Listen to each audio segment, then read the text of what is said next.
దక్షిణపల్లి అనే ఊరిలో మమత, అరుణ అనే అక్క చెల్లెళ్ళుండేవారు.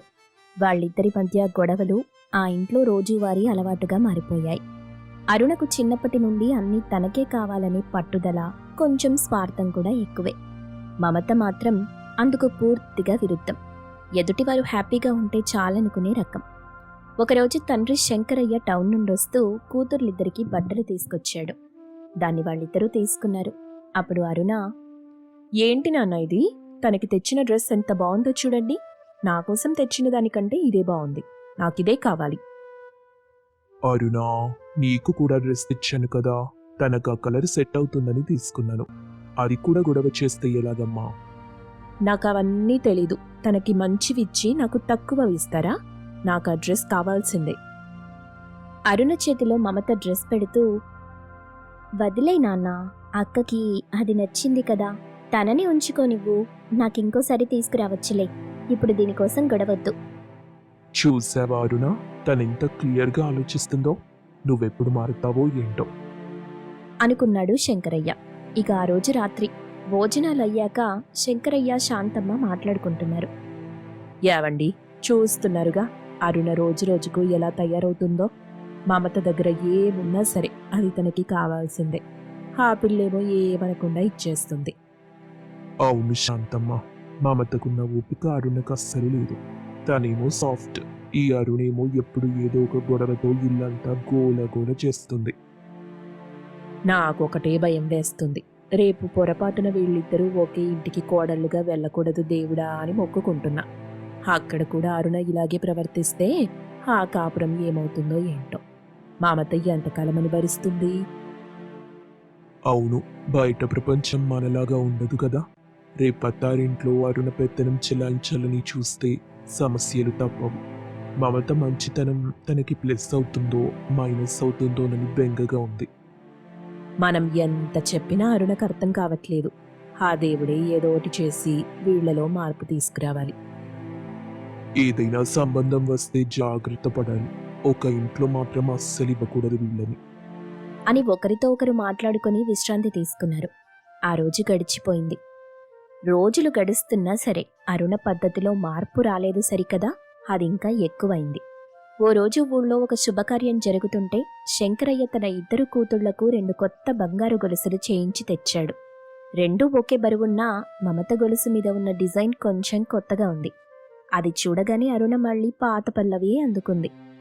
నాకు తెలుసు నాన్నా, నీకెప్పుడు మమతంటేనే ఇష్టం. అందుకే తనకి లేటెస్ట్ డిజైన్ చేయించావు. నా గొలుసు పాతకాలం నాటి దానిలా ఉంది. నాకిదొద్దు. అరుణ, పిచ్చిగా మాట్లాడకు. స్వర్ణకారుడు 2 బావుంటాయని చేశాడు. ఇందులో తక్కువ ఎక్కువ ఏం లేదు. అయినా ప్రతిదానికి ఇలా గొడవ పడటం, ఏడవటం ఏంటి? నాకు సాకులు చెప్పకండి.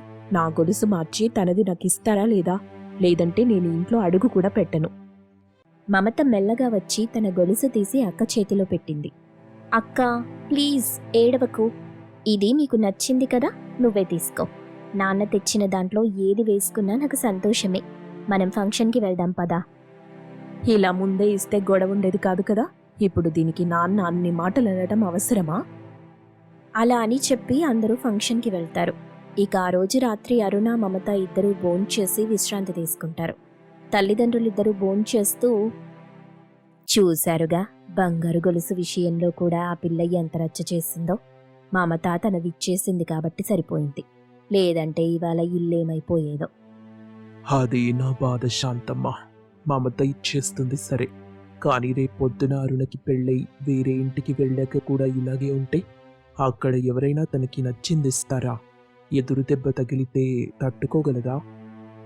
నాకు అదేనండి భయం. మమతేమో ఎదుటి వాళ్ల కోసం కరిగిపోతుంది, అరుణేమో ఎదుటి వాళ్ళని ఇబ్బంది పెడుతుంది. దేవుడా, వీళ్ళిద్దరూ పొరపాటున కూడా ఒకే ఇంటికి కోడళ్లుగా వెళ్ళకూడదు. వెళ్తే అరుణ మమతని బతకనివ్వదు. అవును, ఇలాంటి మొండితనం బయట అస్సలు సాగదు. మమత ఊర్పుకి కూడా ఒక హద్దు ఉంటుందిగా. రేపు పెళ్లి సంబంధాలు చూసేటప్పుడు జాగ్రత్తగా ఉండాలి. ఆ రోజు ఎప్పుడొస్తుందో గాని అప్పటికైనా అరుణ మారుతుందేమో చూడాలి. వాళ్ళిద్దరూ అలా మాట్లాడుకుంటున్నారు. ఆ రోజు గడిచిపోయింది. మరుసటి రోజు శంకరయ్య ఇంటికి గంగవరం నుండి సంబంధం వచ్చింది. అబ్బాయి శంకర్, అతని తమ్ముడు వంశీ తల్లి కాంతమ్మ, తండ్రి రంగయ్య. అందరూ కలిసి అరుణని చూడ్డానికొచ్చారు. ఇల్లు కలకలలాడుతుంది. మమత తన అక్క పెళ్లి చూపుల కోసం అన్ని పనులు దగ్గరుండి చూసుకుంటుంది. కాఫీలు, టిఫిన్లు ఇస్తూ చురుగ్గా తిరుగుతుంటే వంశీ చూపు మాత్రం మమతపైనే ఉంది. హాల్లో అందరూ కూర్చొనున్నారు. మమత అందరికీ కాఫీలిస్తూ ఉంది. చూడండి శంకరయ్య గారు, మీ అమ్మాయి గురించి మాకు తెలిసిన వాళ్ళు చెప్పారు. చాలా పద్ధతి గల కుటుంబం అని విన్నాం. మా అబ్బాయి శంకర్కి కూడా మీ అమ్మాయి నచ్చింది. మా అదృష్టం రంగయ్య గారు. మా అరుణ కొంచెం గారాబంగా పెరిగింది కానీ మనసు మంచిదండి. అత్తారింటికి వెళ్తే అన్నీ నేర్చుకుంటుంది. అదేం పర్లేదండి, మా ఇంట్లో కూడా పిల్లల్ని మేము అలాగే చూసుకుంటాం. మరి అమ్మాయిని అడిగారా? తనకిష్టమేనా? అరుణ, ఇట్రా తల్లి. అబ్బాయి శంకర్ నీకు నచ్చాడా? నీ అభిప్రాయం ఏంటో చెప్పమ్మా. నాకు అబ్బాయి నచ్చారు. ఇక మీ ఇష్టం నాన్న. నాకు కూడా అరుణ నచ్చింది నాన్నగారు. సంబంధం ఖాయం చేసుకోవచ్చు. పిల్లలిద్దరూ ఇష్టపడ్డారు కాబట్టి ఇక ఆలస్యం ఎందుకు? వచ్చే నెలలోనే మంచి ముహూర్తాలున్నాయని విన్నాను. పురోహితుడిని అడిగి డేట్ ఫిక్స్ చేద్దాం. తప్పకుండా రంగయ్య గారు, మేం కూడా తొందరగానే చేద్దామనుకుంటున్నాం. ఇద్దరు ఆడపిల్లలు కదా, ఒకరి బాధ్యత తీరితే మాకు కొంచెం ప్రశాంతంగా ఉంటుంది.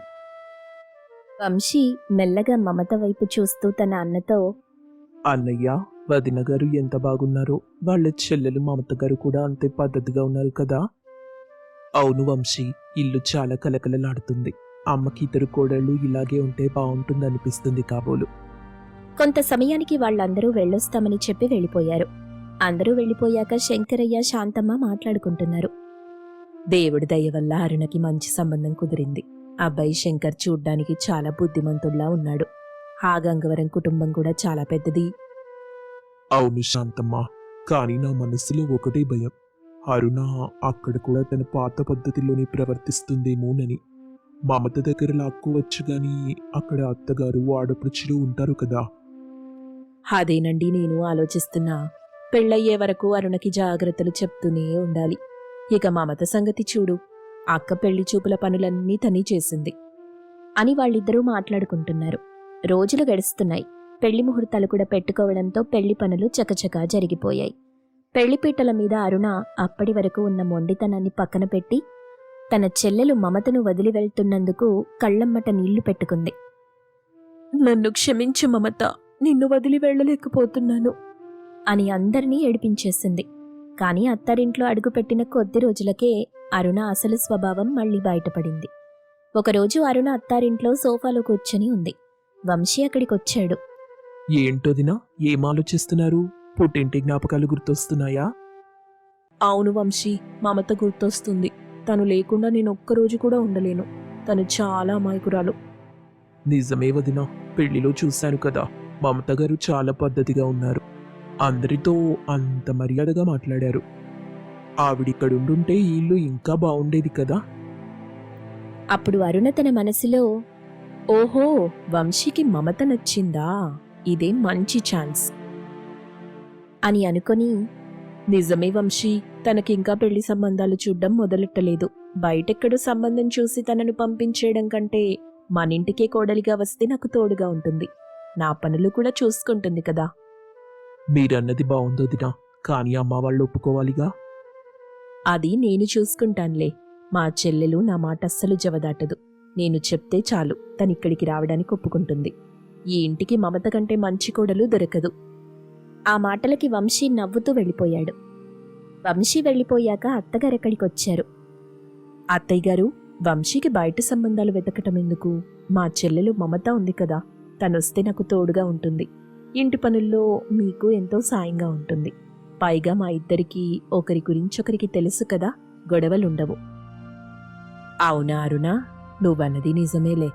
కానీ ఇద్దరక్క చెల్లెళ్ళు ఒకే ఇంటికి రావటం అంటే ఆలోచించాలిగా. అదేం లేదత్తయ్యా, మమత చాలా సాఫ్ట్. నేనేది చెప్తే అది వింటుంది. తన వల్ల మీకు గాని ఇంటికి గాని ఎటువంటి ఇబ్బంది ఉండదు. నా మీద నమ్మకం పెట్టండి.